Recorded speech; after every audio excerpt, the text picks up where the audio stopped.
York Women in Film and Television and Herflix hosted a brunch sponsored by Chicken and Egg Pictures and Joanna Plafsky in association with David Lynch Foundation.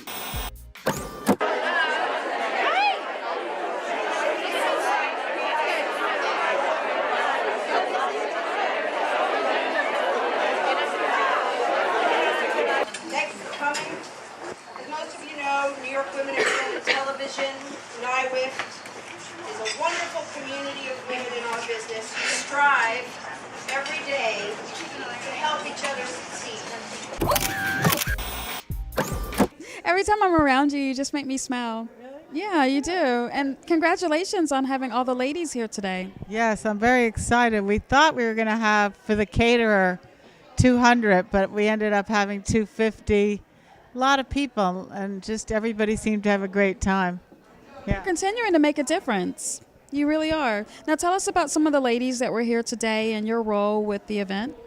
Well, women in film I'm very involved with because I think women filmmakers should be supported. When I was in LA for 20 years, it was very difficult for women to be producers, to be directors.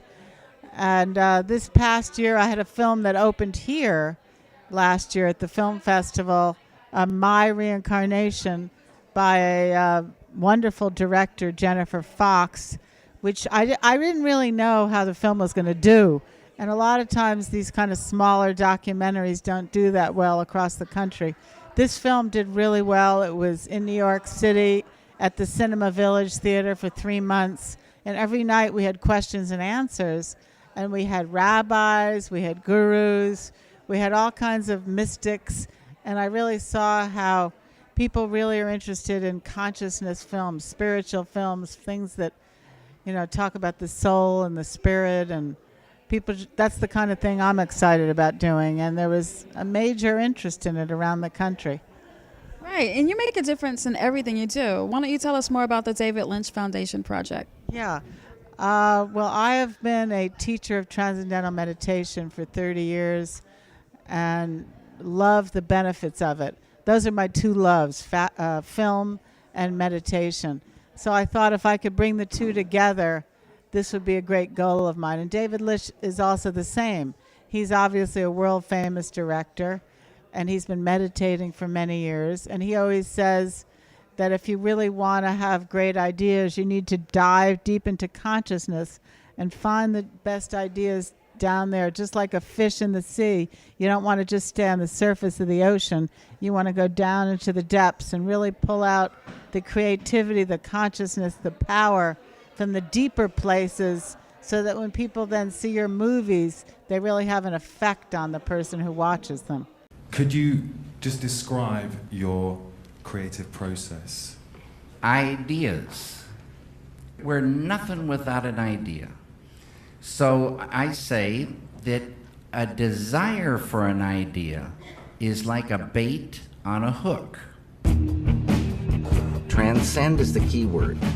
It means to go beyond. You're going beyond field of relativity, duality, experiencing oneness. And what you're doing is unfolding your full potential as a human being. While I was watching Inland Empire, at the beginning I felt that I was struggling to understand the movie. Yeah, a common occurrence. If you hear of a light bulb that does not remove darkness, you have not heard of a light bulb. If you will hear of a peace plan that does not remove negativity, you have not heard of a real peace plan. You want real peace, enliven this field of unity.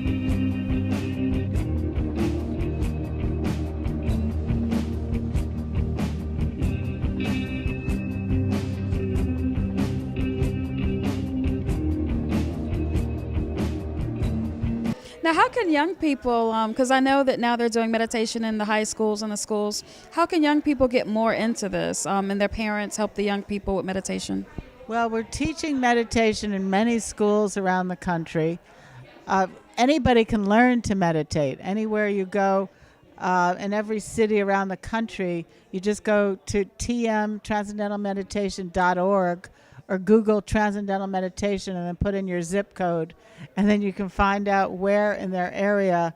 And it really, the realization is it pretty much helps everybody in every field, because stress, whether you're a student, whether you're a filmmaker, whether you're an artist, the stress in it really prevents you from opening up your full creativity in your heart and your consciousness. So if you're able to get rid of the stress in your everyday life, everything you do is going to be much more powerful. So I encourage everybody who's a filmmaker to learn the meditation. Martin Scorsese's a long-time TMer, Clint Eastwood. So a lot of very well-known directors. And David Lynch's foundation that I'm very involved in, we're teaching kids all over the country. We're also having a big effect on post-traumatic stress. Women in the military who've been raped have been transformed after they learn to meditate. Child prostitution, all these different areas we're teaching meditation. That's powerful. As usual, it's always powerful when we speak. Thank you. I'm really relieved. Okay, now I can do this. So, my name is Judith, and I'm a very proud co-founder of Chicken and Egg Pictures. And we at Chicken and Egg Pictures support women filmmakers and match money with mentorship, and are really all about trying to support women artists at unique phases in their career, both sort of the creative process in making a movie and getting it out into the world, but also for them and sort of where it fits into their trajectory. You're making a difference, a huge difference with women. Now, how did you begin this? Well, there's three of us, Julie Parker Bonello, Wendy Ettinger, and myself, and we started this in 2005, so we've been around for about 7 years. And, we understand the needs of women filmmakers because we're producers and directors, and have spent years and years and years fundraising, and also sort of come to this as people who really both sort of know it from both sides, both from trying to raise money, capital, and sort of social capital too, because films are made by community, not necessarily by committee, hopefully not, but they're made by community, and they're made through collaboration, and it's really scary and hard to do it by yourself, both on the financing side and the creative sort of filmmaking side and the distribution side. So we sort of came together and kind of pooled all of our resources, financial, creative, access, and really determined that we wanted to help sort of open up, help make it possible for, I'd say, sort of more women and more strategic voices, and maybe voices that you hadn't really been hearing from, to have access and a leg up into this world. So it's not like we're doing anything. I mean, I think we might be one of the only funds that just fund women filmmakers. And it's very intentional. The documentary world has actually always been a place whereas in the whole media world, it's often very hard for women to get into the feature side and into that side of things. But documentary has had a much lower barrier to entry, and primarily, in a lot of ways because, as you can see, the camera's gotten much smaller, and you don't necessarily need as much money to get in. So given the fact given the fact that there's been more access, not a ton. I mean, even within that world, it's still a question of how am I going to get in there? Who do I know? Is it just about having a good story? Is it just about having a unique voice? Do I still need to have some access? Do I still need to know somebody? Do I still need to know how to have that right cup of coffee? You sort of still do. And we recognized that, even within a sphere of the media world where women had a much better chance of kind of cracking the code, that by ensuring that there was a pool of money that was very dedicated, that went directly into the hands of women, and we married that with serious creative, we like to call it hands with mentorship, not like hands-on, and not I'm going to get inside your stuff, but hands with, sort of in community. Sometimes it's horizontal. We bring women together and we support them all at the same time. Sometimes it's just one-on-one. It's always in relationship to the needs of a filmmaker and to the real-world needs and all the deadlines and all the struggles that it takes to get a film from an idea to a vision to a completed work of art that's out in the world. And so we sort of understood the chicken and egg conundrum and those problems and those points at which it's really hard to keep moving forward. And we wanted to create a fund that would be able to do that, that sort of understood where those points were, and that also could sort of open up our arms to a lot of, to a lot of women with means and foundations and other folks who were really, really interested in storytelling and understood the power of storytelling, didn't necessarily know how to vet projects, didn't necessarily know how to guide them, but wanted to put the money in there. And so we kind of created a tent where we could support people who want to support film, and we could support the filmmakers at the same time. And we have a couple of great movies that are here. Call Me Cuckoo, Kings Point, Brooklyn Castle, all of them are...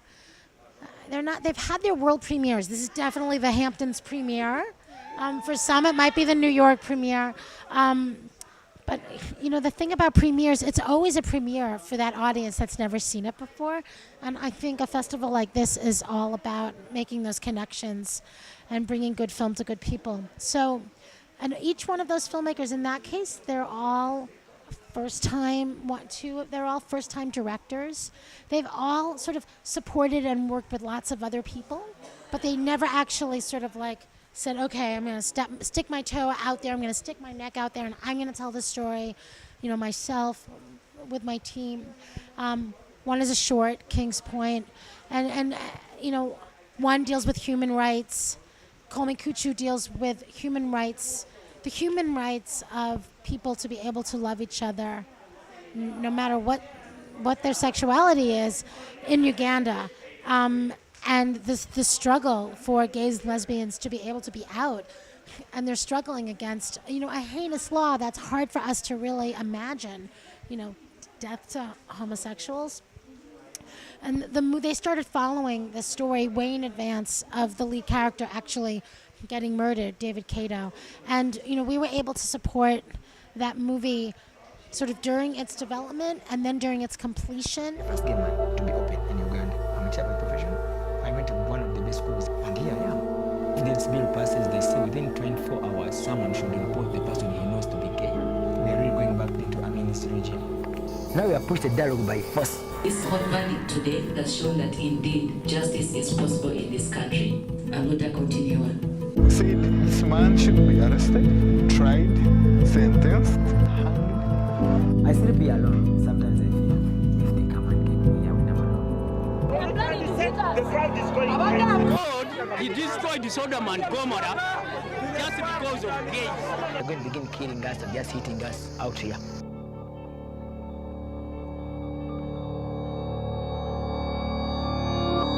No, the synonym of the queers here. K-U-C-H-U. They kept on saying we're not here, but of late, we are here. And when they needed a little extra, and they needed a little extra support, and they needed a little extra editing support, they could feel safe enough to come to us and say, we have this great opportunity, but we don't quite have the means to finish this, and we need some time, and we created a special editing workshop and an opportunity just for them. For Kings Point, she had an extraordinary story. She decided to turn it into a short instead of a feature, and we supported we helped support a wonderful organization that brings filmmakers together along a theme. So she got to participate with 10 other filmmakers that were all exploring films about aging and the elderly and really important questions about that. And so for Sari, for us, we gave her completion money so she could launch her film. We call that a Liberty Grant. So you have the liberty to fly with a movie. But we also sort of made sure that she was part of an active community of filmmakers who are all thinking about a lot of those issues, men included, all at the same time. And that venture is called Real Aging Through Working Films. Yeah. When I first met Frank, I thought he's basically good. Until he would cross me. He better run for his life. When you were younger, you have made friends. When you came to Florida, you made acquaintances, and good acquaintances. Right. Not friends, they're just not here anymore. I'm in the house, have nothing to do. Maybe she wants to come over, I don't know. Okay, so.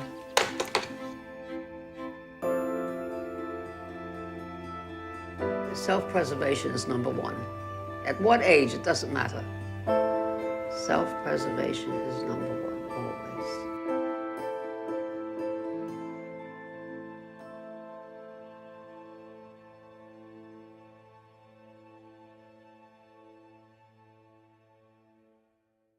And Brooklyn Castle, we're executive producers of that movie. And it's going to have its theatrical release on October 19th. And I think, you know, we try to fund movies at critical moments in time. So I'm sure you've known, you know, over the last year or two that budgets are getting cut for schools left, right, and center. And we're constantly thinking, you know, math and science are the fundamentals. But, you know, after school arts, in school arts, in this case chess, it's transformative opportunity. And this movie, she was really able to sort of take this big issue about, you know, everyone's talking about it in terms of the issue, and after school programs, you know, bread and butter for kids, what do they really need? Can we afford to do this for our public schools? And chess is this extraordinary way to do it. So, you know, to have like chess and elderly people living out there the last part of their lives in a retirement community in Florida and aiding and abetting really bad legislation, does that all live under one egg? Can one fund all those things? And that's what's so exciting about what we do, because we get to support women storytellers who are taking on really edgy, important issues and make them into stories. Congratulations. Congratulations. Congratulations. I'm happy to see you again. How did you enjoy yourself so far at the brunch? Oh, it's been great. I've gotten to speak with a lot of old friends and some new friends. It's been great so far. Brooklyn Castle. Yes. Let's get into that. Tell me more about your film. So Brooklyn Castle is the story of IS 318, which is a junior high school in Brooklyn, New York.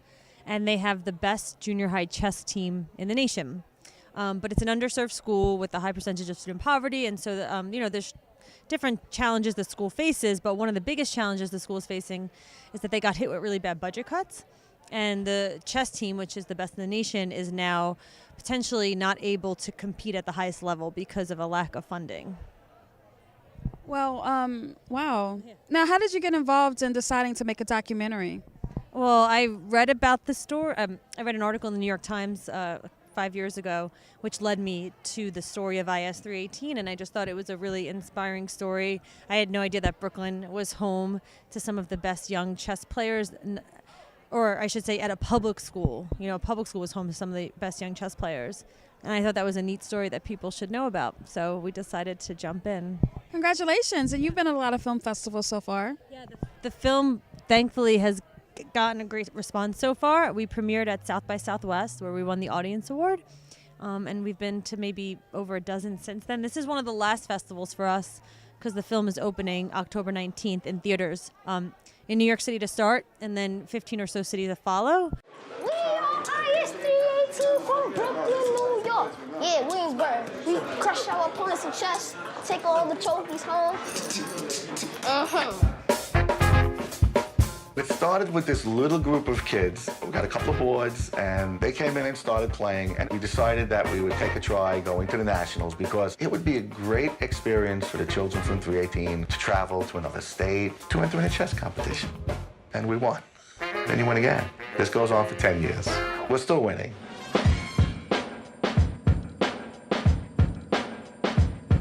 My mom and dad came to the U.S. because they want to have a better life for me.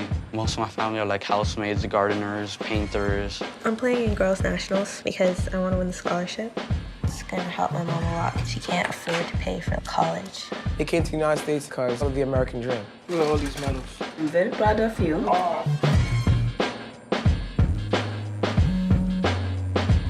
Some people compare us to the Yankees of chess because we've won so much, so it makes the disappointments harsher.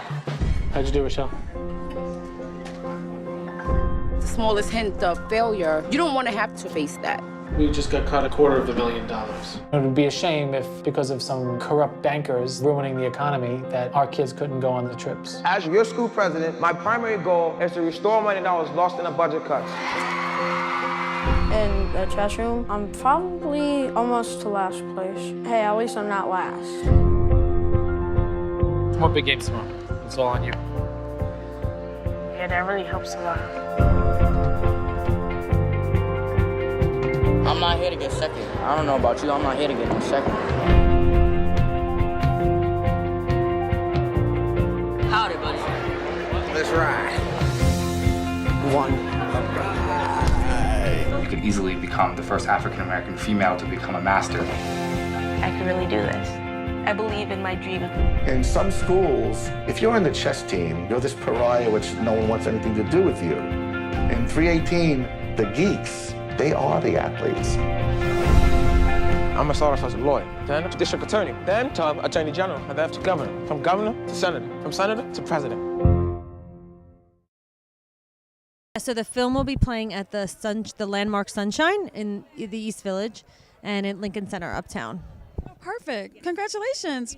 Did you know that when you said, I want to make a documentary, I want to help these young people, and I'm going to get big distribution? Because documentaries are hard. Yeah, no, we had no idea. I mean, the success of the film has far exceeded our expectations, and the fact that now the school and the kids and the issue at the heart of the film will get more exposure because of it is what's most important to us, so we're thrilled.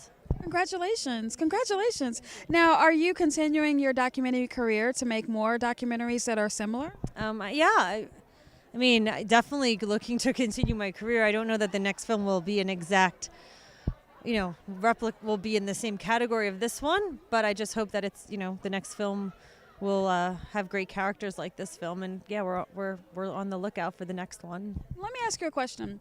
As far as a filmmaker perspective, how did you make your film interesting when you're interviewing real subjects compared to like a narrative feature? Did you have a special touch on that as a filmmaker?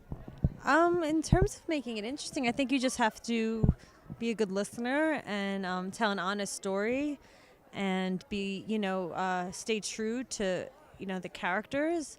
But I think really, like I said, what makes an interesting story are interesting characters. And we were lucky to have 5 amazing kids in our film who are really unique and special, and they really make the film. And they let us into their world. So access, of course, is really important too.